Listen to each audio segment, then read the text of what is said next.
Good evening, everyone. Hope you guys are well. My name is Chantay. I'm here with my political analysis today on Thursday, August 6th, 2020. So it's not going to be a long-winded. So let's just get into the dynamics of the conversation today. Well, not exactly the conversation, but just the analysis today. So COVID-19. So here we are. As of August 6, 2020, globally we are at 19,007,938, with the global death toll sitting at 713,406. Here in the U.S., we account for a fourth of those cases. We are at 4,881,974, with our death toll here in the U.S. sitting at 160,090. Brazil, we have in Brazil, because one of the top countries in Brazil, it's 2,912,1212, followed by India at 1,964,536. Hey, Joseph. Russia has 870,187. South Africa, 538,184. Mexico, 462,690. Peru, 447,624. Chile, 366,671. Colombia, 345,174. Ecuador, in the Latin countries, they have 90,537. Dominican Republic, 76,536. Their death toll is at 1,246. Panama, 71,418. Guatemala, 54,339. Honduras, 45,098. Hey, Jamila. El Salvador, 19,126. Nigeria, 45,244. Ghana, 39,642. Kenya, 24,411. Cameroon, 17,718. Senegal, 10,715. Gambia, 935. In the West Indies, Haiti is at 7,544. Jamaica is at 958. Bahamas is at 761.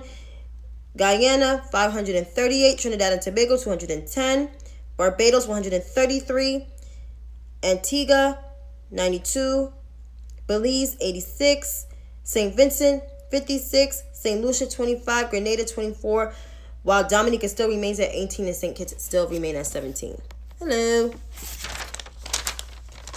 Here in the U.S., according to the New York Times COVID map, the numbers that I read is the Johns Hopkins website, Johns Hopkins University of Medicine. The website is coronavirus.jhu.edu. So, on the New York Times COVID map, California still leads the country with the most cases at 537,430 cases, followed by Florida, which has reached its 500,000 case mark as of yesterday. It's at 510,381. Followed by Texas, which is on the 500,000 trajectory. They'll be the third state if they do, which most likely that will happen. 486,009. Followed by New York. Hey, Latasha. Followed by New York, who is was the epicenter of this, now has the fourth largest cases at 422,935. Illinois, 190,307. They surpassed New Jersey as of yesterday, followed by Georgia, who also surpassed New Jersey as of yesterday as of 189,300. New Jersey, 185,554. Arizona, 183,702. North Carolina has over 131, and Louisiana has 127,000. In the counties, Los Angeles have the most cases out of all the counties in the United States, but they're in the top 50. They're the number one, 198,165. Miami-Dade County, 125,949. Maricopa, 23,082. Cook County, 108,425. Harris County, 80,914. While Queens is still in the 60,000 tier mark, 67,637. Keep in mind, Queens was the epicenter of all this throughout the whole entire state of New York and the city of New York as well. Now they're number 6 as the highest counties. Los Angeles County itself, they're almost on the trajectory of probably surpassing the number of cases New York City has alone. New York City is not as large as Los Angeles, but is one of the largest cities. So if Los Angeles surpassed New York City, there will be the county with the most cases surpassing the city of New York. So that's where we are with COVID-19. I give these numbers daily because these numbers are forever changing in most of these states, most of the Sun Belt states, and most of the Western states. And of course, like I said, we have no national strategy. I'm also learning today that 1.2 million Americans have filed for unemployment as of last week. The CARES Act has expired. That's the bill that was bipartisan, passed by both Republicans and Democrats. And the $600 unemployment benefits is no longer existed until the HEROES Act is passed. And just to give you a refresh reminder of what the HEROES Act entails, let me get my paper to explain this, because I have it.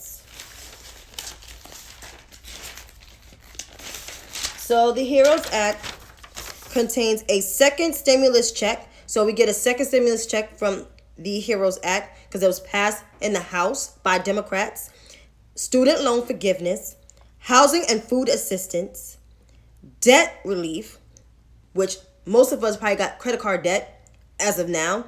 Some of us probably, or some just pay their bills off. 6 more months of COVID-19 unemployment benefits. That's $600 until 2021. $1 trillion of local aid and state governments to pay state government officials and city local officials as well.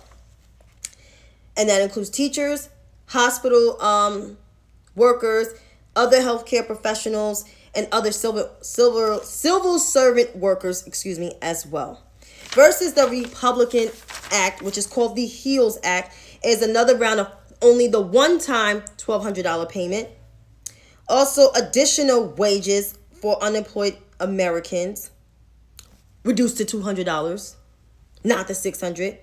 Legal protections for business and pandemic lawsuits, and to, of course, which is stupid, build another new building for the FBI, which is dumb.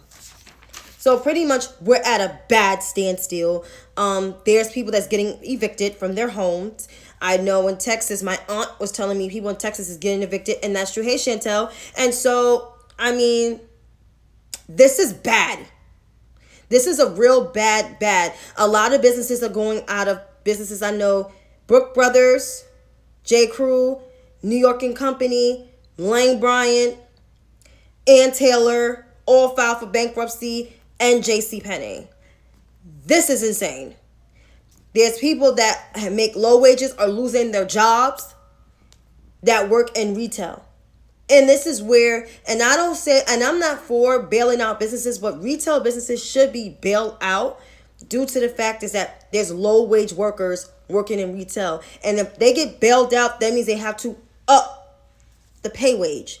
That would be a good thing. But of course, the GOP Senate that we have ain't shit. And of course, you know, the White House occupant ain't shit neither.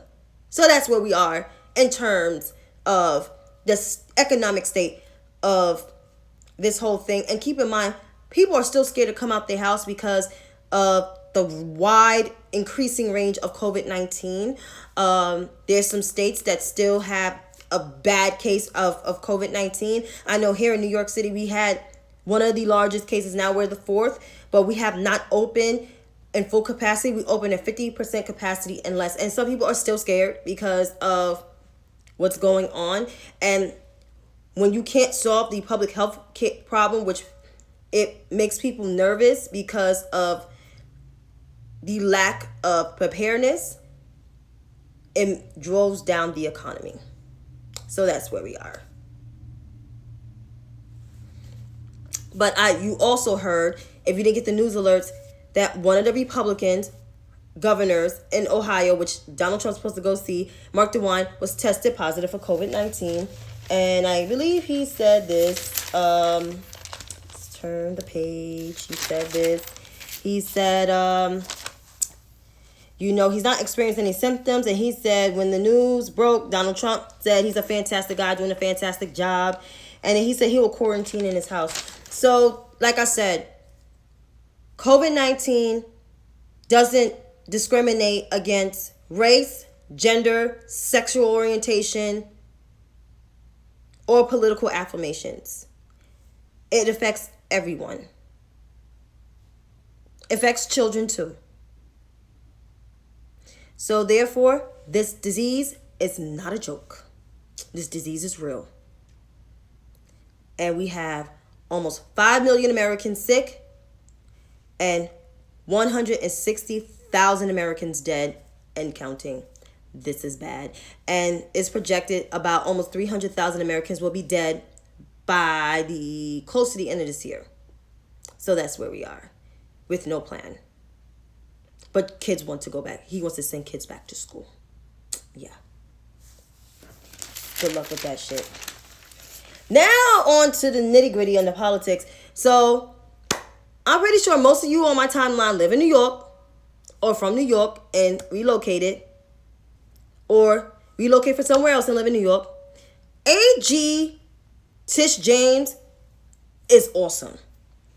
According to the NBC News, which I also watched a live press briefing today, she is suing the NRA for violating nonprofit rules. Basically, I worked in nonprofit for the last 16 years of my life, professionally 12, internship added, that makes it 16. And I worked in executive office. I worked in various office and programs to development, which is fundraising, to general admin, finance, human resources, executive office, you name it. The one thing that I can say working in a nonprofit that I avoid to do was get mixed up and buying personal stuff and using funds for personal things. I'm very lucky to avoid all of that scrutiny because that there is just as bad. Because Wayne LaPierre, who is the CEO of the NRA, is being accused of, years of illegal dealings and living a lavish lifestyle. That means taking his wife to go get a haircut on the donor's dime, because there's people that donate to the NRA.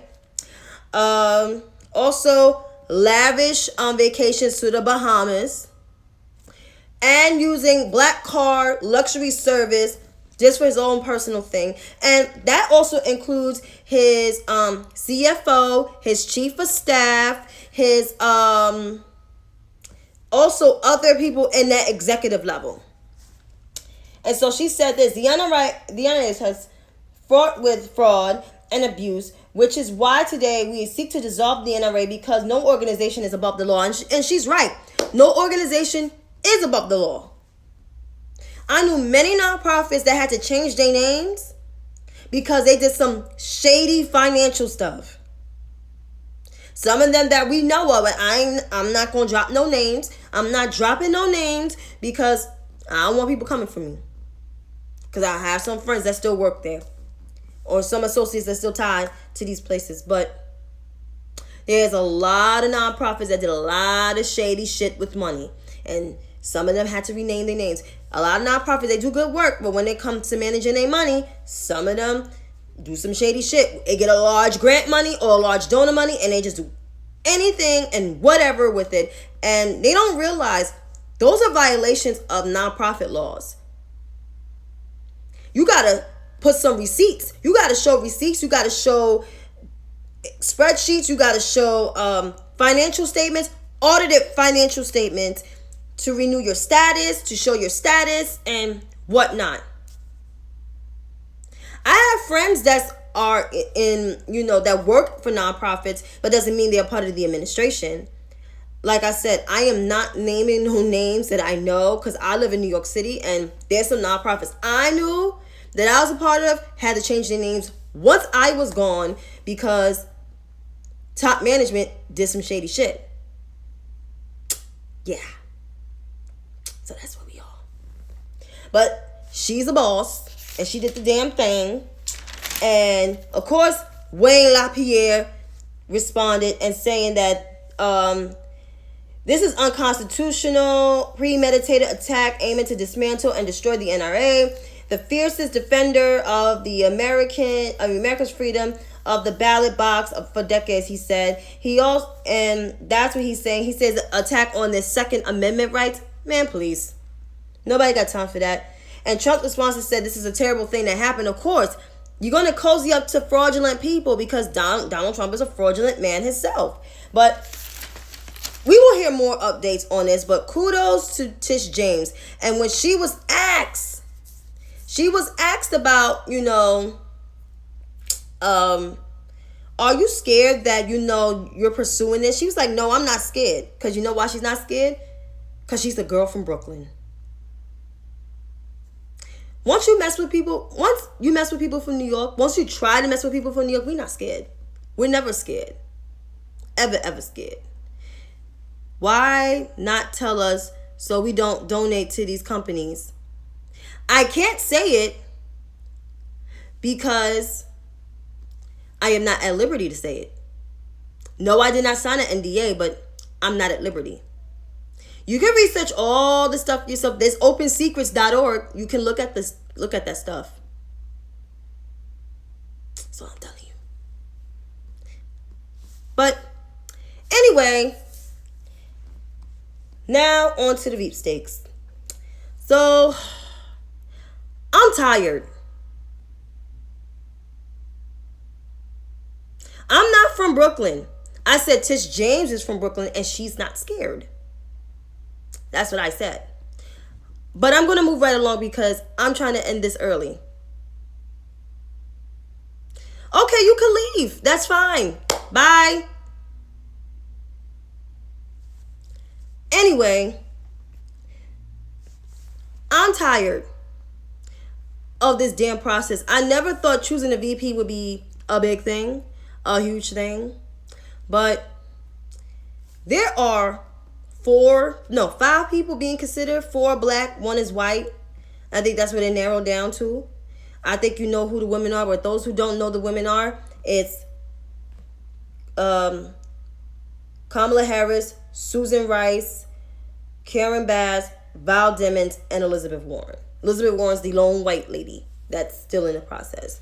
I am hosting my first ever VP forum that I'm having on Instagram Live tomorrow at 10:15 p.m. But I am hosting it, and I want to hear your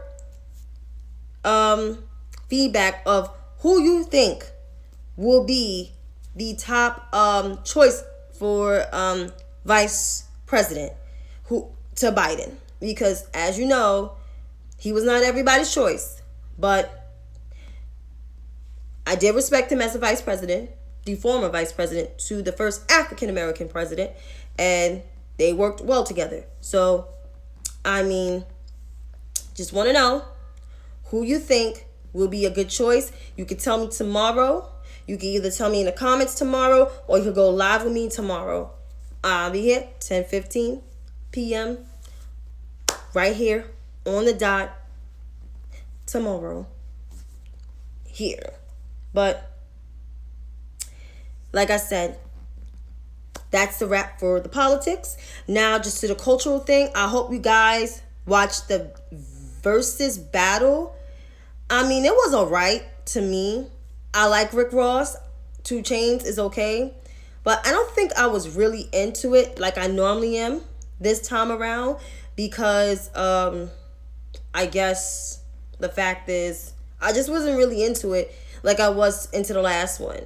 But I will do a short video on that. But I think Rick Ross overall did win that battle. It was more of a vibe, chill session. But, of course, I like Rick Ross more. Not just because the songs are better. I just like the fact that he flow. So, he's one of my favorite One of my favorite Southern rappers, because I don't have that much, but he's one of them. But I'll just end this here. Man,